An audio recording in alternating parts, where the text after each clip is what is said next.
What's happening, folks? Welcome back to Celtic Fans TV. It's time for the live starting 11 prediction for tomorrow's semi-final against St Johnstone at Hampden Park. This is a live format. You can comment in the live chat box below, but you have to be subscribed to do so. I know these are still filtering in, so if you want to give us your thoughts on the team, who you think will start tomorrow, get it in the live chat box, and I'll try and pick out any good ones as I go through. We're back after the international break, and we've got no international football for another 4 or 5 months, so hundreds of Celtic games coming up. What a buzz, and what a way to start back. Saturday night at Hampden Park. The last Saturday night game, if you remember, was against Hibs. I think it was 5-2, and ended up we played really well that night.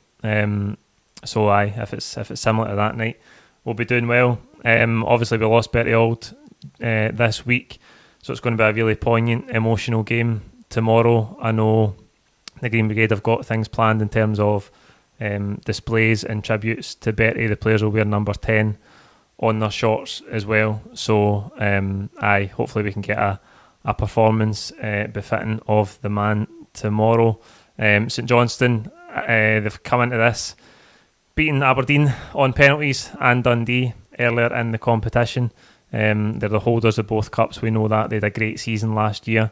If you think back to the game that we played them in the league at Celtic Park a few weeks ago as well, it was stuffy. They made it difficult for us. We ended up winning 2-0 in the end. Giakoumakis opened the scoring, and then we get the penalty late on. So I don't expect this game to be easy for us. It will be tough, and St Johnstone will make it difficult. But we've had a good record at Hampden. If you discount, last season we didn't even get as far as Hampden in the cup competition. So our record at Hampden is good. We're going to have the overwhelming majority of the seats at Hampden tomorrow, so a big crowd there. A lot of expectancy on the players, but I expect them to thrive under that. And we've been playing really, really well before the international break, so I think we'll pick up where we left off. In terms of the team, it'll obviously be Joe Hart in goals, no surprises there. At right back, I expect Anthony Ralston to keep his place as well. Made his Scotland debut during the international break, got a few minutes at the end of that Denmark game, so that'll do his confidence the world of good. He's come a long, long way, Anthony Ralston, in such a short space of time. In the last 5 or 6 months, he's totally turned his Celtic career around. He's got the new contract, and a Scotland call-up is like the icing on the cake for him. I think he's setting a great example for young players coming through at Celtic, that even if when you break in, you don't really bed yourself in the first team long term, you can still make it. You can still knuckle down, work hard, and find a place in the team. He's setting a great example. Centre half pairing, I expect it to be Carter Vickers and Stephen Welsh. Welsh played with under 21s during the break. Carol Starfelt isn't back. The manager confirmed that in his press conference. So I think those two will be the centre half pairing. A couple of shaky moments against Dundee, no getting away for that, but I expect him to be strong enough to see us through this game. At left back, I expect Juranovic to keep his place there. Now, we've all seen this debate about getting Juranovic in his right position on the right hand side, but if Ralston keeps playing well, I've got no qualms, as I keep saying, with Juranovic at left back. I think he's played well in that position. It's where he's played the majority of his football for Celtic so far, and I think he's really shown his quality last month, particularly in that position. The away game against Ferencváros, I thought he really stood out. I thought he was great in that game. His recovery pace is a real attribute for us, so I think he'll keep his place at left back. In midfield, Tom Rogic is still out. I think Nir Beaton is going to keep his place. He done well, to be fair to him, Beaton, against Ferencváros and then against Dundee before the break.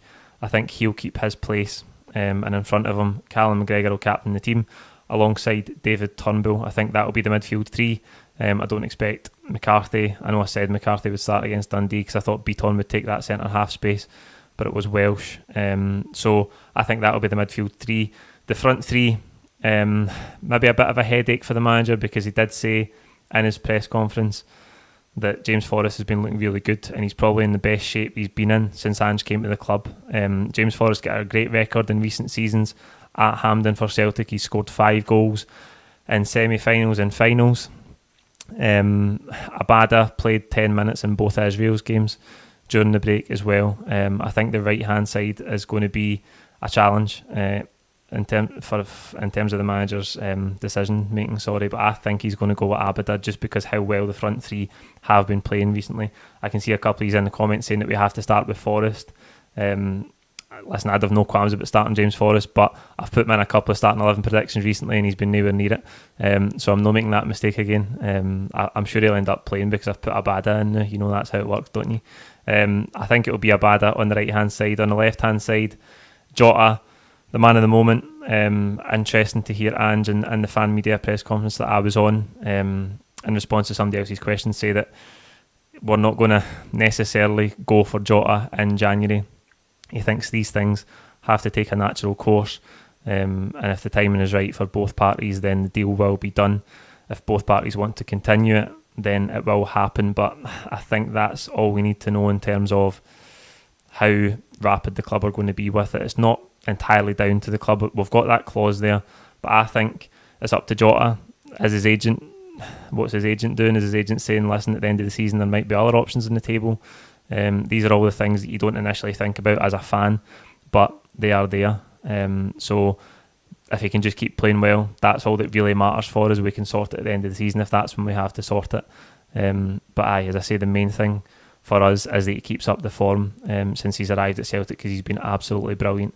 And leading the line, no surprise that I think it will be Kyogo Furuhashi. He actually only played 45 minutes over 2 games for Japan. I don't think they want to qualify for the World Cup, but there you go. That's all the better for us. He played 30 minutes one night and 15 minutes another night. So I think they were only in the Middle East as well. I think that's slightly less travel for him than it would be if he was playing home games in Japan. So hopefully he's in good shape. He's a massive player for us. And the big thing for me, looking at that front three and the team just now, is that I've got an excitement about going to watch Celtic every game. I can't wait for the next game. I'm sure most of you share that as well. And that highlights the job that the manager's doing and how well the team are playing at the minute. This is a big opportunity for us to get to a final. It would be a good marker, a good bit of progress for the manager, for this team. This team has to make its own history and leave its own legacy. The manager's talked about that and been asked about it a lot this week. So it's a massive opportunity for us tomorrow. We've got to go and perform at a high level. We can't underestimate St Johnstone. They were excellent in the Cups last year, and they gave us a really tough game a few weeks ago.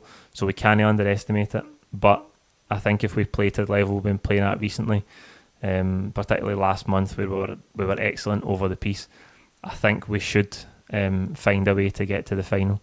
I'm really looking forward to the game tomorrow. I'm sure you are as well. Like this video, comment with your own thoughts below. Don't forget to subscribe if you haven't already as well. We'll be back tomorrow with all of the full-time reaction from outside the ground, and then the post-match pint from Malone's bar as well. So that's it. Enjoy the game tomorrow. We'll see you then. Cheers.